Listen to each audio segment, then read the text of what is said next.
Welcome, everyone, to our Debating Development podcast. We have a knowledge packed show for you today with two very special guests. My name is Olga Brodescu-Kavanagh, and I will be your host for today's podcast. The motion we're going to be discussing today is Disinformation is the biggest threat to peace in 2025. Now, I'd like to introduce our guests today. We have Emma Kelly, who is the lead content editor in Concern Worldwide. We also have Eoghan Connolly, my colleague on the debates team, who is the Schools and Debates Officer in Concern Worldwide. Emma is looking after our social media accounts and websites, and she's a former journalist and is interested in all things pop culture and how the internet and social media influence society. Eoghan studied sociology and geography and completed a master's in sustainability at Trinity College. Eoghan has a background in education and research and works in education because he thinks it's an important tool to foster critical thinking and develops the necessary skills and knowledge to advocate for a more just world. Now, welcome to the studio to Emma and Eoghan, and thank you for kindly making the time to help our listeners on their journey of research for the very first round of the debates this school year, where we will be diving into the motion, Disinformation is the biggest threat to peace in 2025. Eoghan, we have our first question for you. Can you tell our student listeners and anyone else listening a brief definition of what exactly disinformation is and why this is something that everyone is talking about lately? Yeah, hello. I'm very happy to be here. So disinformation is false information, which is deliberately intended to mislead. So, in other words, if someone purposely misstates the facts, I think like recently it's become a current issue because social media has become essential in our everyday lives. And the threat of disinformation has become even more dangerous nowadays. Also, there's been a rise in quite malicious individuals who want to weaponize disinformation, like for their own political gains, their own social gains, and economic interests. And it's very damaging for people and for wider society. So consequently, many governments and organizations now are trying to prevent the spread of disinformation. Thank you, Eoghan. It is very important to understand the spread of disinformation in order to see the bigger picture and the impact it can do. Now, Emma, the next question is for you.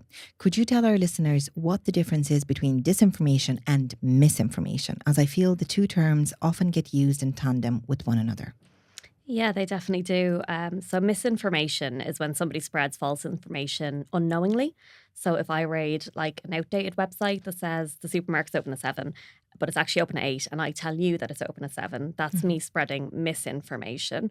Or if I accidentally mix up Chapel Rowan and Charlie XCX and I tell you that Chapel sings guest, that's misinformation. I didn't mean to, I just didn't know. And I didn't mean to deceive you, but disinformation is different. So as Eoghan said, disinformation is when false information is purposely spread. So if a politician made up a rumour about an opponent to paint them in a bad light, that's disinformation.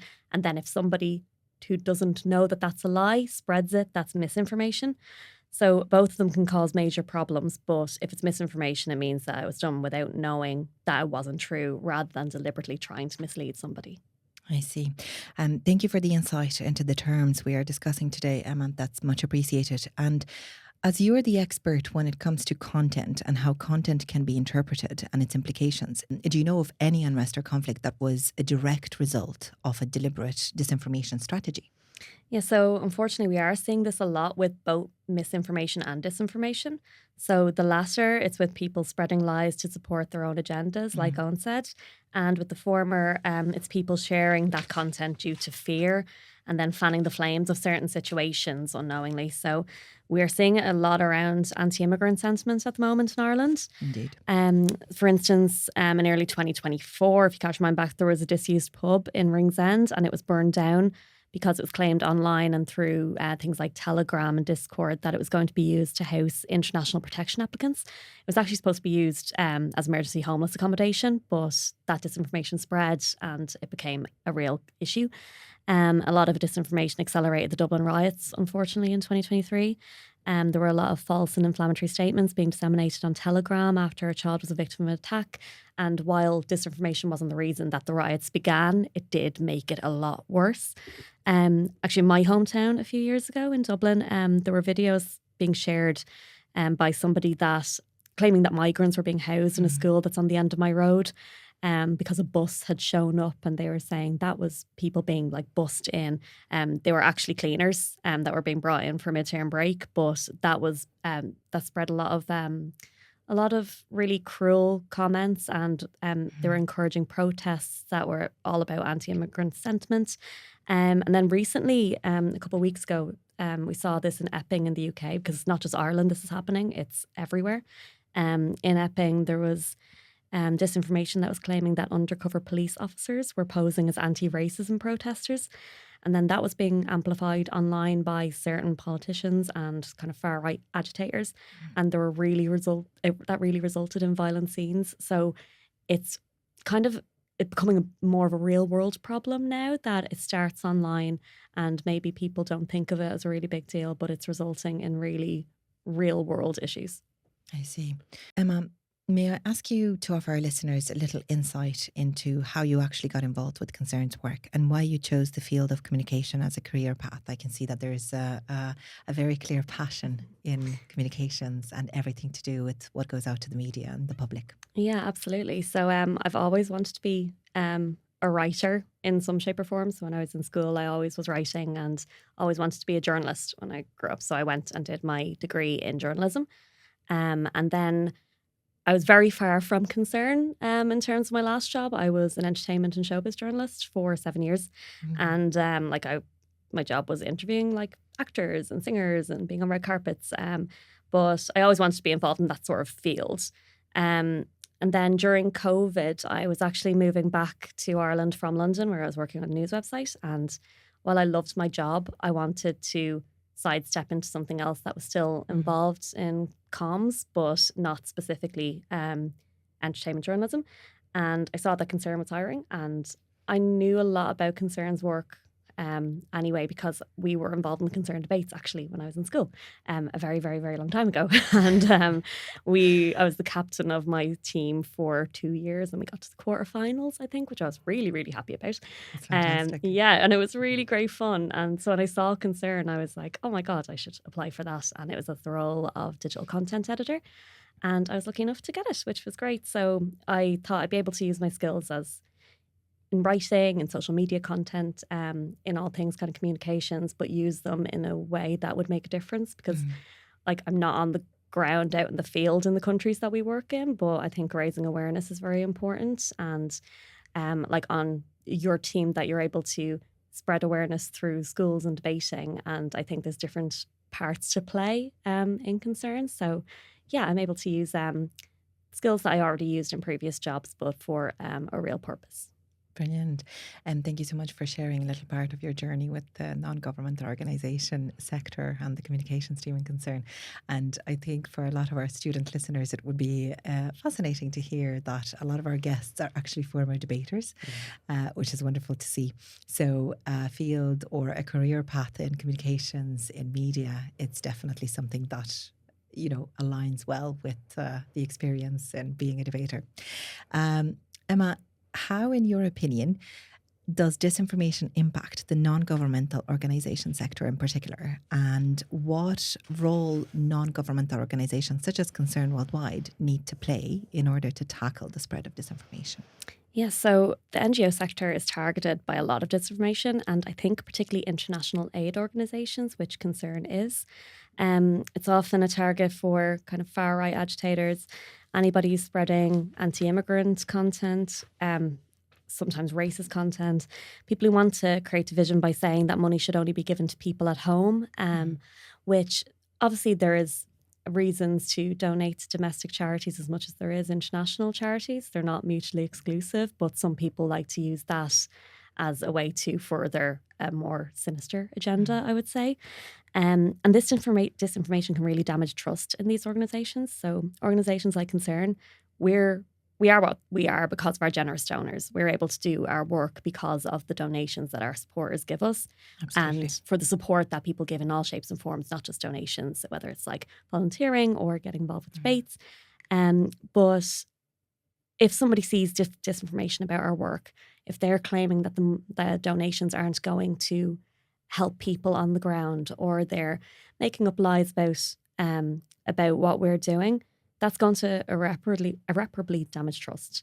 If you see something like some rumor about an organization that's saying they're misappropriating funds or something like that, obviously that's going to damage your trust. So organisations like Concern, we need to be fully transparent about our work and where the donations go. So we publish our annual reports every single year with all of this information, and we're extremely transparent about the work we do and how we do it. So every organisation needs to do that to kind of tackle disinformation. But then we also need to tackle disinformation and misinformation that harms our sector in the work that we do. So, for example, our team at Concern, the content team, we run an annual series around World Refugee Day that dispels kind of harmful myths around refugees and migrants. And we do that because we see these comments that are harming the way people are thinking about the work we do. And we want to make sure that we're putting out the real kind of our side of the story and dispelling any myths that might harm our work and also the society at large, really. If we're able to tackle some things that are harming certain communities, then we always want to do that. Absolutely. And as you mentioned, the annual reports that we put together every year, they are available to the public, to the wider public. You don't have to be a Concern donor or a supporter of Concern or volunteer with Concern in order to have access to those documents. They are published openly for everyone in the public sphere to access. And if you don't know how to reach out, just drop us an email or even check out and type in the search box on our website, annual reports, and they're published every year. Now, Emma, I would like to ask you another question there about the impact, the role that disinformation plays. What is the impact of disinformation and what role does it play in eroding trust in government institutions and democracy in general? Yeah, that's one of the biggest issues, I think, when it comes to disinformation. We're seeing it a lot online and on social media. People who feel let down by different policies around the world, they tend to turn away from traditional media. And traditional news, which is usually fact-checked. So if you're going to a national broadcaster or a newspaper, that stuff is usually rigorously fact-checked. And then they turn away from these sources. They get their news from unfact-checked news sources on social media or on Telegram or different spheres. That's often framed to boost an agenda. So I think everyone has seen that sort of news that you know that it's being, that news is being cherry-picked and certain facts are being cherry-picked or not being fact-checked. So disinformation thrives in these spaces because it often presents an alternative view for somebody to believe in as to why their needs aren't being met. So, for example, people start to think that the housing crisis is caused by immigrants or refugees. That is absolutely not the case. Famously, we saw this in the US on January 6th. Widespread disinformation resulted in the insurrection. So that in itself erodes trust in the democratic process because people start to believe things about their governments. And once that happens, it's very hard to get it back. So we need to tackle it at the root. Absolutely.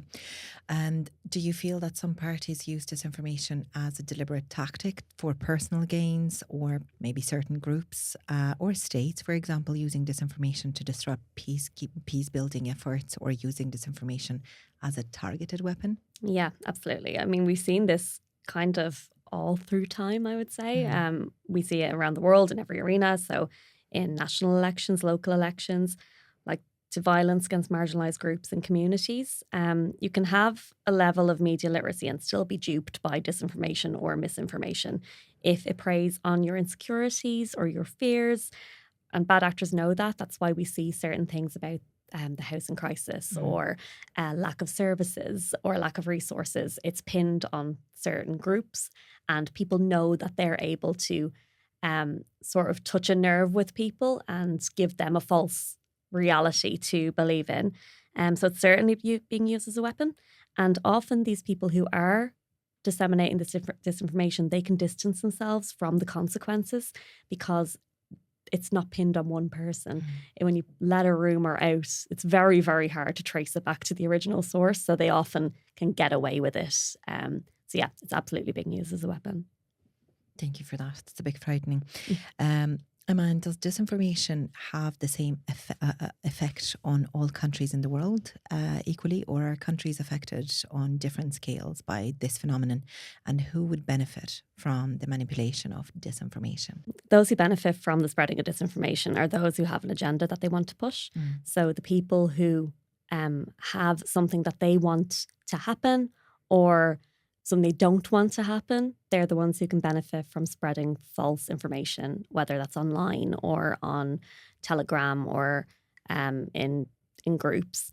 And I think that disinformation is affecting the whole world. I'm sure that it has more of a grip in certain countries, but it is something that is affecting all of us.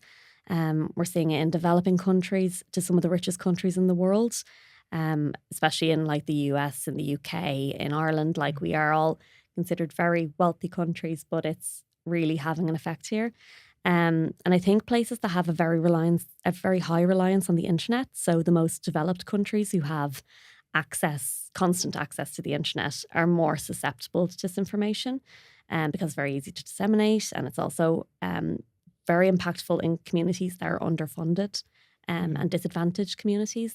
Like I was saying, when people prey on people's insecurities about why their needs aren't getting met, it's very easy to believe that.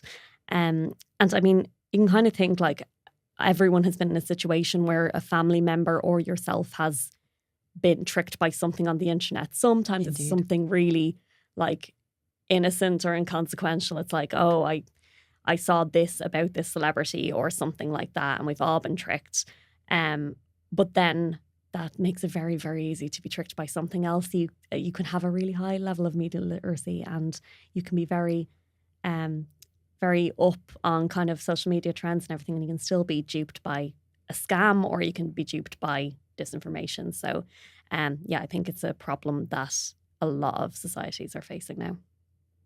Absolutely. And it goes back to the original don't believe everything you read. Exactly. Or don't believe everything you hear. Emma, what, in your opinion, can be done on a local and global scale to combat disinformation? And what can people on an individual basis do to protect themselves from falling victims to disinformation? So I think that a lot more needs to be done in terms of spreading awareness and training in social media literacy, so people are more aware of when they are being manipulated. I don't just mean that for like older people. I think a lot of people think about this sort of training and awareness spreading, and they think of people who maybe didn't grow up with the internet. It's affecting younger generations as much, if not even more, I think. I think that social media platforms need more content management, so that false ads aren't being spread, or that misinformation isn't being promoted on algorithms. That's really important, because even if you're not following these things, they can pop up in your feed. And I think that more needs to be done from the top to stop that happening. And in our own communities, we need to make sure that we're standing up and speaking out against the disinformation in our communities. I think, luckily, there are a lot of people doing that. You're seeing kind of counter protests to certain things, but we need to have that constantly. We need to be calling out when there is disinformation being spread.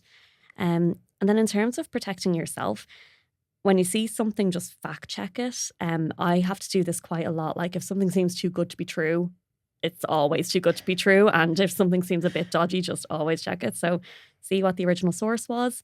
Look for other pieces of content to back this up. So go to different news sites.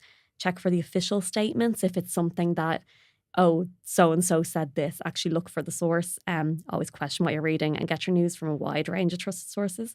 And I think as well with the kind of growing influence of AI, that's even more important, because you may see something and it might look real.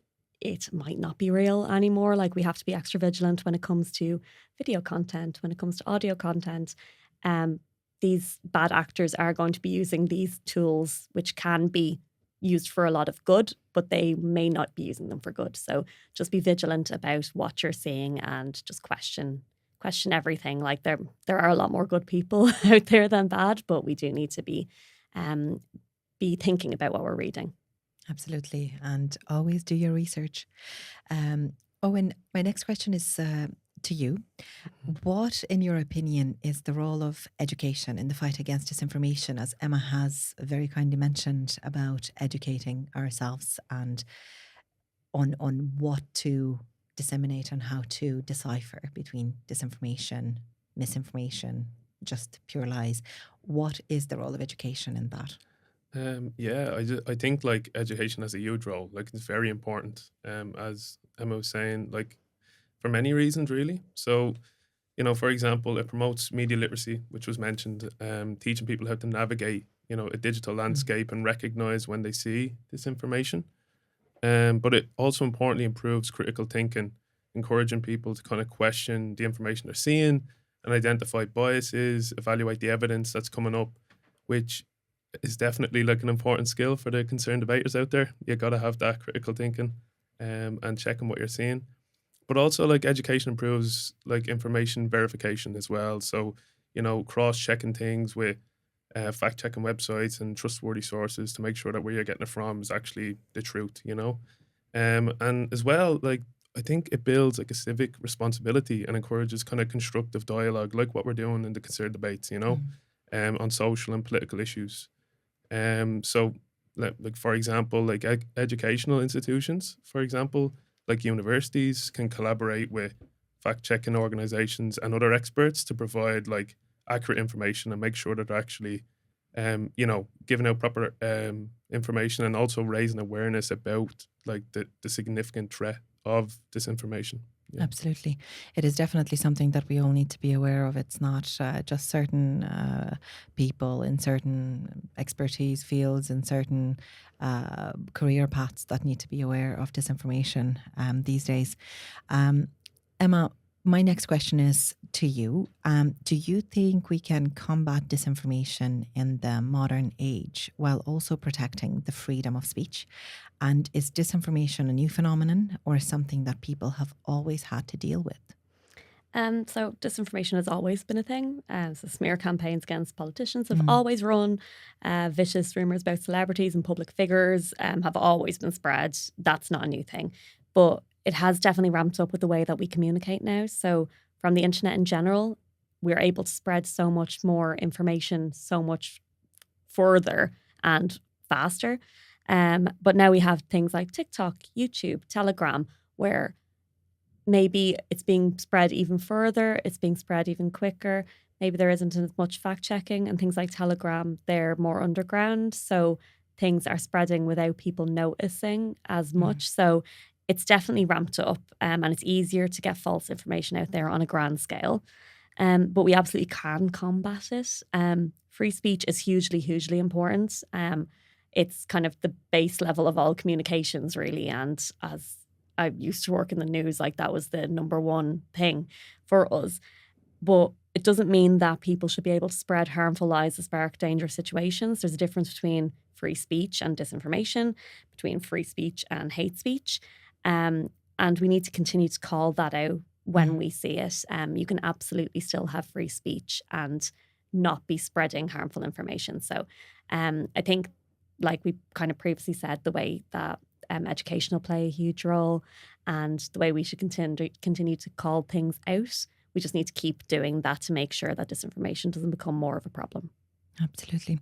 Thank you, Emma. And after hearing all you had to say about disinformation and its origin, as well as the dangers disinformation carries with it, what would your one tip be for the students who will be proposing or supporting the motion, disinformation is the biggest threat to peace in 2025?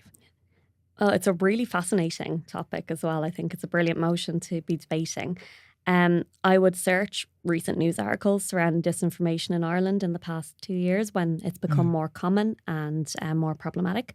I'd research kind of Garda statements on the matter and the official news sources around that. And also think about the times when you or a family member have been tricked by disinformation. It doesn't have to be something big. It can be something small, but it proves how easily it can happen. So if you are proposing the motion, then have a think about that, how disinformation has already played a part in your life. Bring it home and make it personal. Exactly. And thank you, Emma, for the tip for the proposition teams. I'm sure they will be very appreciative, and all the information, all the knowledge-fueled information you offered will be very helpful and insightful to them all. Now, Eoghan, my final question is to you. What would your one tip be for the students who will be opposing or disagreeing with the motion? Disinformation is the biggest threat to peace in 2025. Yeah, so I think a tip we could give for the opposing side is that like one of your arguments could be that, disinformation, although a big threat, you could make the argument that it's not a threat to peace specifically, as other global issues such as militarization, which we're seeing, and or climate change as well, which are two big issues that you can pull a lot from. And I think it's very important that you also, when you mention a point, to back it up with a statistic or an example, both specifically actually, and then from a trusted source. So make sure you're using reputable organizations such as the UN, NGOs, government websites. That's quite important. But as well, just to echo also what Emma said, which is like, if you can make your point unique or personal, that will catch the adjudicator's eye. I would say go for that as well. I think it's brilliant. So, and enjoy as well. Absolutely. Biggest part of taking part in the debates programme, make the most of it. So this kind of wraps it up for us. Dear Emma and Eoghan, and dear listeners, whether you are students, whether you are debates mentors, or even our volunteer adjudicators that might stumble upon this podcast on our website, this marks the end of the very first podcast instalment for the debating season 2025-2026. I am sure each of you will take something very valuable as a guide on your debating journey from our very knowledgeable guests, Miss Emma Kelly and Mr. Eoghan Connolly.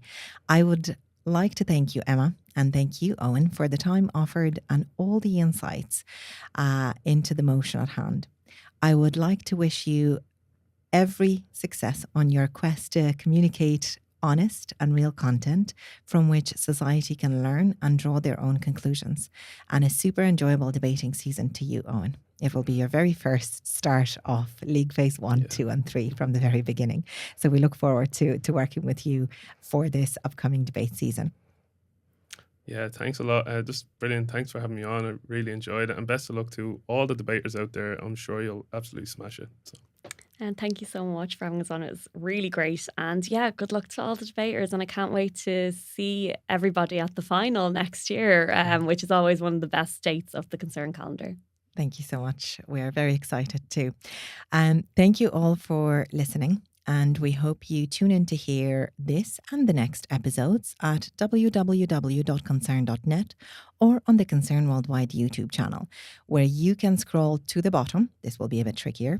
Click on the Concern Resources Hub, click on the playlists there, and then click on the post-primary resources. This is where our Debating Development podcast series can be found on the main Concern Worldwide YouTube channel. You can also find us on Spotify by typing in Debating Development. We would also like to thank Irish Aid for all the amazing support offered to the Concern Schools programme. Dear debating students, remember to use Concern's research links for the motions on our website. These are available to download from our website or contact us via email, debates@concern.net. And please remember to CC your debates mentor in any communication to our team. Follow us on social media. On Twitter, we are @ConcernDebates. On Instagram, we are @ConcernActive. On TikTok, we are @ConcernWorldwide. To close this podcast, I would like to quote one of our founders, Father Angus Finucane. Do as much as you can, as well as you can, for as many as you can, for as long as you can. Thank you and goodbye.